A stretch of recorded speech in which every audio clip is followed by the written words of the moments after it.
मोहम्मद साहब एक राजा का लड़का था। तो इसके मन में पिछले संस्कारवश और ये शिवलोक से एक गण आया था। शिवलोक से इसके मन में क्यों पिछली भक्ति युगा युगा की करता आ रहा था, कुछ सिद्धियां थी। इसके मन में आता है कि मैं अपनी भक्ति मार्ग को, जो कि उस समय ये आर्य धर्म भ्रष्ट हो चुका था, इसमें उल्टी साधनाएं चल पड़ी थी, तो इसने सोचा कि मैं यथार्थ मार्ग चलाऊंगा। तो मोहम्मद साहब ने क्या किया कि हर दूर दूर जाकर के उसने सोची कि मैं अपनी इस यथार्थ ज्ञान का प्रचार करूंगा। उसमें क्या बहुत ही उत्तम धर्म पंथ बनाया था ये। इसमें कोई मांस नहीं खाता था, बीड़ी शराब मांस तंबाकू। शराब को तो इतना बुरा माना है कि अगर शरीर पर पड़ जाए ना शराब का टपका भी, कहते हैं उस शीशे को काट कर भगा दे। धोन की भी पाप से, धोए तभी दुख नहीं होगा, उतरेगा वो पाप। जहां पर शराब पड़गी शरीर पर उसको काट कर भगा दे। मुसलमान धर्म में शराब को इतना बुरा माना।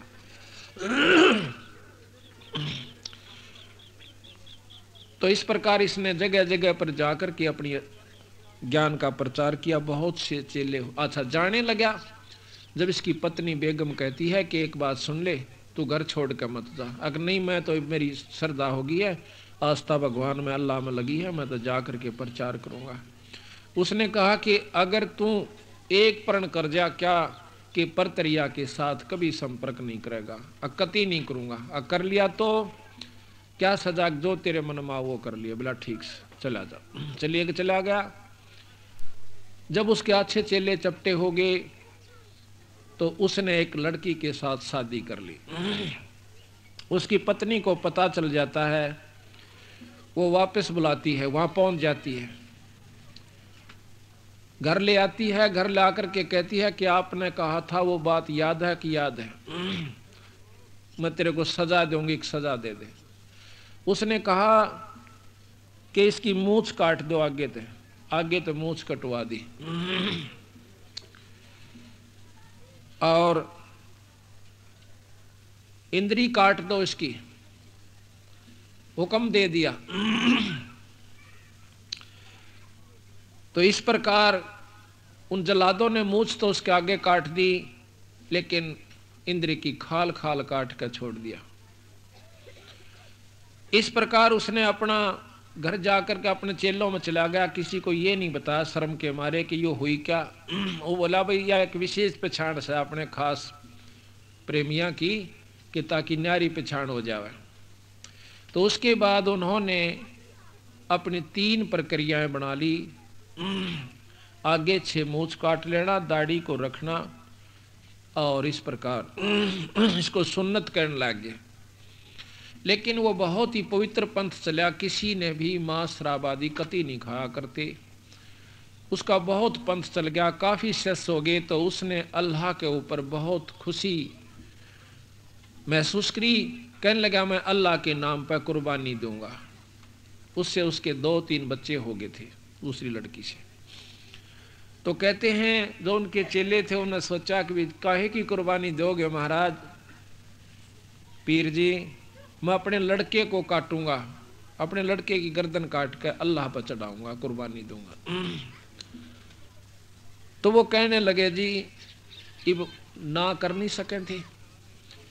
सब ने इकट्ठा होकर बात करी कि अब तो ये काट रहे हैं, बाद में गुरुजी बहुत रोवेंगे, क्योंकि बच्चे का मोह सतावेगा, जो बुरा हाल हो जाएगा। तो उन्होंने कहा कि महाराज बिल्कुल ठीक है, आपने बहुत अच्छा किया, समझदार से शिष्य थे, वो इकट्ठे होकर जाते हैं। पर स्वामी जी एक काम करना, क्या कि आंखों पर पट्टी बांध लेना, देख कदे आपके अंदर मोह पैदा हो जाए और आप काट ना सको और फिर बदनामी हो जाए। तो उसने सोचा कि बिल्कुल सही बात से। जो दिन निश्चित था उस पर हजारों आदमी इकट्ठे हो गए, और जो उनके मौजूद शिष्य थे उन्होंने किसी को नहीं बताया कि क्या बात है, सिर्फ ये कहा कि कुर्बानी दी जाएगी आज। बहुत से उसके सारे शिष्य इकट्ठे हुए मोहम्मद की आंखें का पट्टी बांध रखी थी, हाथ में तलवार थी, लड़के को लाकर उनकी स्कीम थी कि एकदम लड़के की गर्दन वापस कर लेंगे और बकरे की गर्दन आगे कर देना जब तलवार आवे। जब मोहम्मद ने देखा कि मुझे दिखाओ कहाँ गर्दन है, उसने लड़के की गर्दन को ऐसे करवा दिया और उसने ऐसे खूब हाथ ला के जचा के देख लिया कि यहाँ सी है, तो उसी से मैं लड़का हटा लिया, बकरा कर दिया उसने, एकदम वह मार दी तलवार। तलवार जोर से लाया, मारी तो थी बच्चे के हिसाब से था बकरा, अच्छी मोटी गर्दन, तलवार वह पूरी नहीं मर पाया, आधा मरा, आधी कट गई। लगते ही म्यां करा, उसने सोची छोरे की नाड़ कट गई, मां को याद कर रहा है, बुरी तरह पछाड़ खा खा के गिरा। जब उसने काफी देर हो ली, जब जाकर के उन शिष्यों ने कहा कि महाराज आपका लड़का जीवित है, मेरा लड़का जीवित है, आपका लड़का जीवित है, मेरा लड़का जीवित है, मेरे पास ला दो। एकदम लड़के को सामने ला, छाती से लगा लिया, भूल गया कुर्बानी को भी, क्या थी क्या नहीं। फिर उन्होंने बचाया कि ये भूत तो नहीं है, प्रेत तो नहीं है। उन्होंने दिखा दिया कि देखो हमने ऐसे ऐसे कर दिया था कि बकरा अड़ा दिया। वो बकरा आधा पड़ा पड़ा रो रहा था, तो मोहम्मद ने दया भाव दिखाया कि इसके ऊपर कलमा पढ़ देते हैं, कोई पाप नहीं लगेगा। मोहम्मद जी ने कलमा पढ़ दिया, मंत्र पढ़ दिया और कह दिया इसको बाहर जंगल में डालिया, उसको पशु खा लेगा, उसका भला होगा जो कलमा पढ़े हुए को खा लेगा। अपने शिष्यों को खाने का हुक्म नहीं दिया उसने, कहीं भी किसी किताब में किसी किताब में नहीं लिखा है। तो फिर क्या हुआ, मोहम्मद साहब के बहुत शिष्य हो गए, मोहम्मद साहब अपने शरीर को छोड़कर चले गए। बाद में उनके जो अनुयायी शिष्य हुए मुसलमानों ने क्या किया, मुसलमान नाम बहुत पवित्र पंथ का है, मुसलमान बहुत उत्तम कुल को कहते हैं, बहुत पवित्र जो नाम होते हैं ना उसको मुसलमान कहते हैं। तो कहते हैं मुसलमानों ने सब ने इकट्ठा होकर के स्कीम बनाई कि जिस दिन हमारे पीर जी ने, हमारे मोहम्मद साहब ने कुर्बानी दी थी, उस दिन को मनाया जाया करेगा।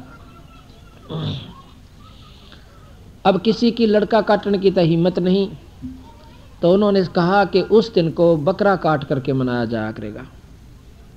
ये याद रह के रहेगा कि हमारे गुरुओं ने ऐसी कुर्बानी करी थी, वो तो बच्चे का सिर काट देते, पर हम बकरा काट कर ही उसको बचा लिया।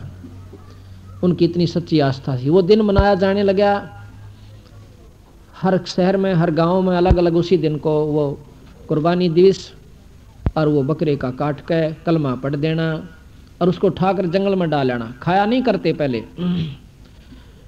कुछ दिनों के बाद क्या हुआ, एक अकाल पड़ जाता है, अकाल पड़ जाता है, बहुत भयंकर काल पड़ता है। तो किसी मुसलमान ने, अच्छा उस दिन वो आ जाती है, वही कुर्बानी का दिन आ जाता है, भूखे मरते ने उस कलमा पड़े हुए मांस को खा लिया, बकरे को खा लिया, वहां पर मांस लाकर भूखा मरता क्या नहीं करता। किसी ने उसको देख लिया, आकर के उन मौलवियों को, काजी पंडितों को, जो कि बड़ा काजियों को बता दिया कि ऐसे ऐसे इसने जुल्म कर दिया है, मांस खाया है। अब वो समझदार व्यक्ति थे, उन्होंने सोचा कि भाई अब इसको कहेंगे कि इसको मार दो, ये बात ठीक नहीं। तो जब वो समूह इकट्ठा हुआ तो वहाँ का जो मौलवी था उसने हुक्म दे दिया कि भाई ऐसा है, इसको कोई दोष नहीं लगा, क्योंकि वो तो कलमा पढ़ा हुआ था, वो पवित्र हो चुका था, इसका कोई दोष नहीं है, उस मांस के खाने से कोई पाप नहीं लगता। तो फिर तो पता नहीं कितने बकरे कटे हुए थे, सबने खाने शुरू कर दिए। वो प्रवृत्ति जो है ऐसी बिगड़ गई कि अब उस दिन बकरे को काट के खाने की रिवाज बन गई।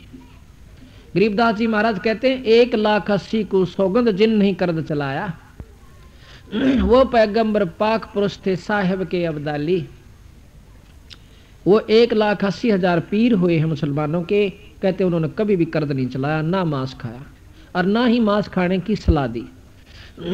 ये तो आपने जो है ना जाड़ के स्वाद के कारण ये कलमा पढ़े हैं और उस बकरे की जान ले लेते हैं। अब कहते हैं हलाल करते हैं हम उसको, बकरे को आधी नाड़ काट देते हैं, कलमा पूरा करके उसकी जान फिर पूरी ले लेते हैं, फिर उसको खाते हैं, कोई पाप नहीं लगता। अब गरीबदास जी महाराज कहते हैं, देख कहाँ भ्रष्ट हो गया कितना पवित्र पंथ।